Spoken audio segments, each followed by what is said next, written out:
Hello everybody and welcome to this Starfield update video. My name's Ben and today we're going to go through all the details of the latest Starfield patch that has been announced. This news came out yesterday evening in UK time and this is for update 1.8.83, as you can see here, the November update. It's not available to play yet, but you can play it early if you're on PC via Steam in a test environment, and the update itself is going to go live later this month for all platforms. It's been quite a while since we've had an update for Starfield. We've all been sitting around waiting for that quite eagerly. If we go down on the news page here, you can see the last one was the 9th of October, so that is 1 month ago today. They actually did a couple of very small updates early on to fix some bug fixes, and it looked like we might get some more regular updates, but that hasn't really turned out to be the case, and it seems like maybe Bethesda have just been waiting till they can put a bit more stuff into one update. I'd say it's not as content rich as I maybe hoped it would be. It's mostly bug fixes, but there are a few little changes in there. So first up, one of the more interesting parts of this is that Starfield's Steam beta is now available for you to play, if you wish, early through Steam. You can't do that if you're on Xbox, but it gives you the instructions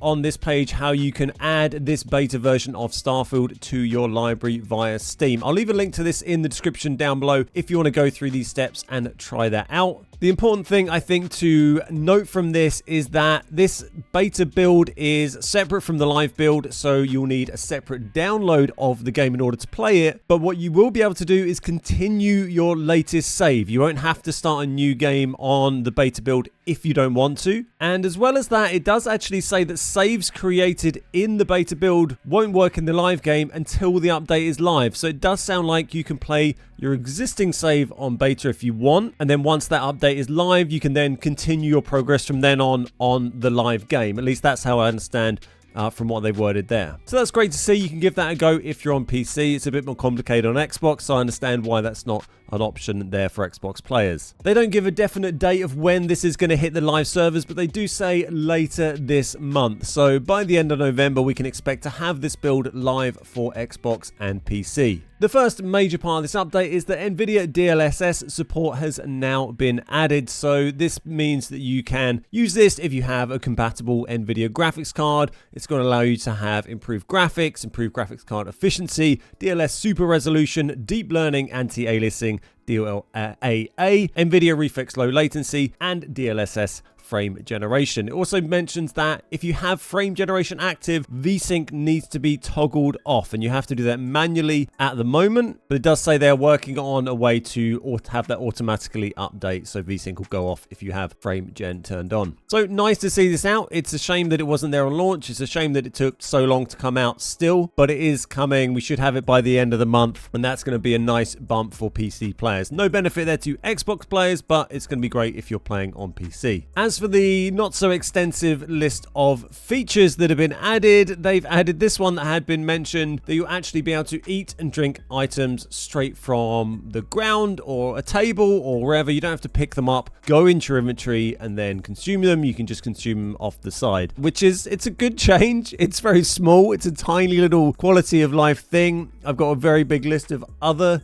changes and improvements and content I would like to see them add. So this is really a very, very small thing, but you know, it's good. It would have been nice to see, I think, a list of a few different things there. Clearly, they've got their priorities in other areas at the moment, I think in optimization and bug fixing. I'd be interested to know what's going on in the background. They've obviously got a big dev team there, so are they working on a bigger content update that's going to come later? Have they shifted focus to DLC? So I'm not really sure at the moment if they plan to make major content changes to the game. I think there's lots of areas for that to be improved already rather than releasing DLC, but we'll have to wait and see what their plan is. I would like to see them make changes to make outposts more useful to your gameplay, for instance, to make it so in shipbuilding you can manually place doors and ladders or remove them to have more control over the routing through your ship. It'd be great to have some better vendors with more money for when you get to higher levels, improvements to smuggling to make it not pointless, and lots of other little things that I think could be improved. But sadly, we don't have that. We just have being able to eat things, and we'll have to get by with that for now. We do also have a fair amount of fixes and improvements and performance stuff. It's not a huge list, but there is a reasonable amount of stuff here, which we'll just run through very quickly. In performance and stability, they've addressed a number of memory-related issues and leaks. PC added GPU performance optimizations, which will be more impactful on higher end cards. Same again on the next one really, improved renderer threading model, improved CPU usage, again most notably on higher end systems, and various stability and performance improvements. So quite general stuff, but you should notice some performance improvements, particularly on PC, on higher end cards. I play on Xbox Series X for the time being. The performance on that has been a bit hit and miss. I feel it's got worse the further I've progressed during the game. Early on, I wasn't getting very many crashes at all. It didn't crash maybe once in the first week that I played. Now when I play, it crashes quite regularly. Pretty much every day, every session that I play, it will crash at some point. So I feel there's something to do with the game getting bloated when you've built more outposts, more complicated ships, stuff like that. I do feel I'm seeing more and more performance and stability issues as I progress through the game. So hopefully some of that has been addressed. Some of that may be specific bugs. Some of it may just be performance related issues. Under gameplay, we got a bit of a mix of sort of features and bug fixes here. Added the ability to eat food, we just talked about. Adjusted stealth to be a bit more forgiving. I assume this is the stealth bar. You get detected very, very easily. As we've mentioned in previous tip videos, if you remove items you're wearing, you're much more stealthy. So if you're trying to sneak around, take your spacesuit off, take your helmet off, take everything off, and you'll be a lot more stealthy. But if you're wearing all of that stuff and you try and stealth behind someone, if you move just a tiny bit, then they instantly hear you. So I assume this is probably just making that a little more forgiving, so you don't have to strip down to your underpants every time you want to sneak around. Fixed an issue where Andresia's head would stay permanently cloaked.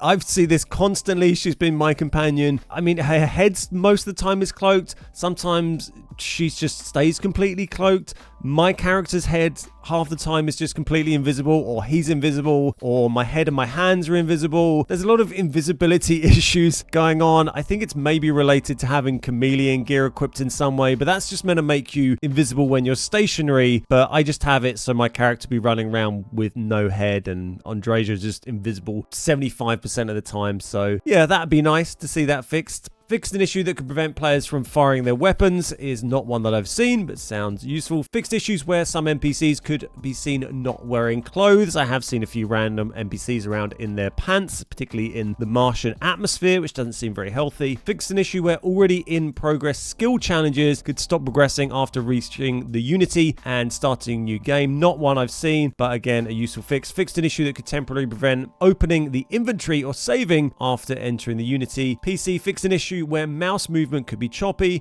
Fixed a rare issue that could cause the home ship to be lost. I've had a lot of issues with home ships and disappearing cargo and that kind of stuff. Particularly I find if you're capturing and stealing enemy ships and then making them your home ship and registering them, or making them your home ship and not registering them in space, and kind of just moving through those mechanics and then, you know, building a new ship off of one of those captured ships. I've been doing a lot of that recently, and I had a save the other day where I realized that it had just lost all of the cargo from my ship, and I'd seen that happen before briefly, and then I'd just kind of switch a ship in and out or build a new part on a ship, and it would fix it or take off and land or reload or whatever, and the cargo would come back. But this seemed, it was just completely gone. My 6,000 weight of cargo was completely gone. I tried everything and it wouldn't come back. So I ended up having to reload a save before I'd built this ship that I did, which was kind of annoying. So there's definitely some stuff to be done there. I've seen a lot of issues where my ship will just be not there at a different landing pad when I change, and I'm not really sure why. So I'm a little bit hesitant about ship building at the moment because it does seem to cause a lot of issues. So hopefully this is a step towards making that work a little bit better. Fixed an issue where the ship services technician might be missing. I can only assume this is talking about the one on Neon,